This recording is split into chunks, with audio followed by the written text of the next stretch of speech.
Today, we're going to take a look at how to make text, icons, or even moving objects glow in Final Cut Pro. Let's start with text. The easiest way to add glow to your text is in the text inspector.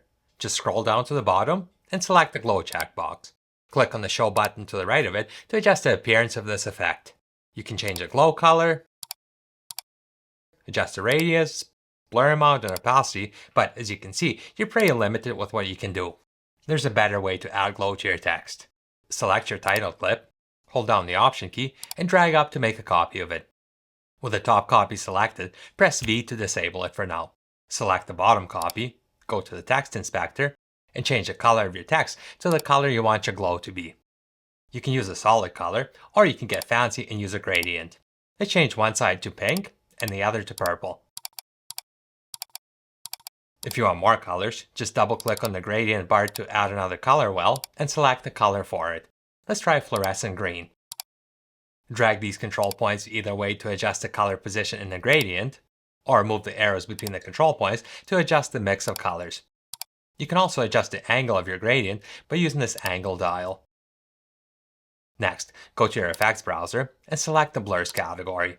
Grab the Gaussian blur effect and add it to your bottom clip. Re-enable your top clip, select the bottom clip again, and adjust the blur amount to increase or decrease the amount of glow. Use the blur boost slider to add even more. As you can see, doing it this way gives you quite a bit more flexibility. Next, let's take a look at adding glow to an icon. Here, you have a couple options too. If you want the glow to be the same color as your icon, it's similar to what we did before. Make a copy of your clip, layer it directly above your original, and disable it by pressing V on your keyboard. Select your bottom clip, and first, make it into a compound clip. This will prevent the edges from being cut off if you go too far.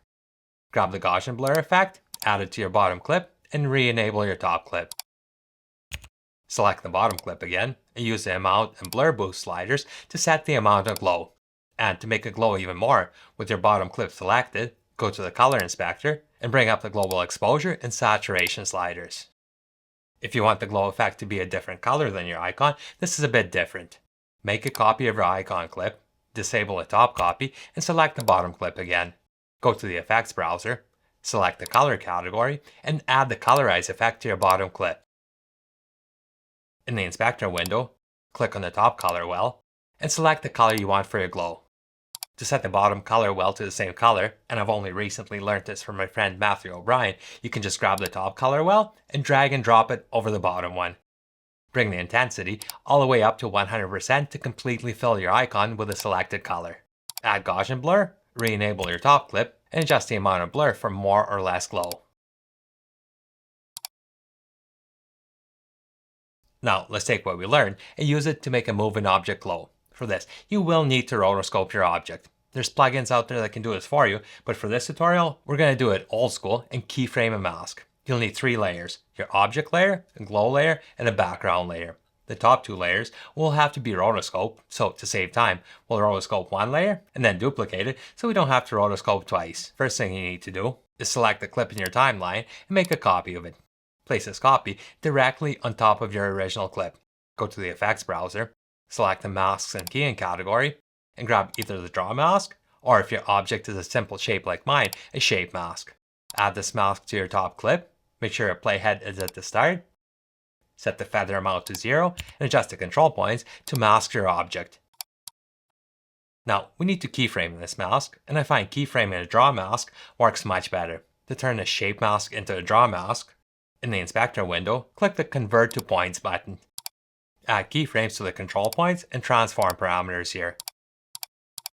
Move a few frames ahead and adjust your control points to follow your object. Repeat these steps for the rest of your clip. Once done, make a copy of this, stock it right above, and disable the top copy. Select the middle layer, add the colorize effect to it, change both colors to the colors you want your glow to be, and bring the amount slider up to 100%. Add the Gaussian blur effect to this clip. Re-enable your top clip and adjust the feather slider to smooth it out. Select the middle layer and use the blur amount slider and the feather slider on the mask to adjust the amount and appearance of your glow. To make this effect fade in and out, ripple trim the glow layer and add cross dissolve to the start and end.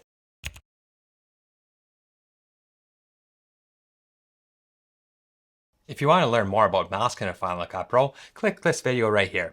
And if you want to brush up on your keyframing, watch this one. I'll see you over there.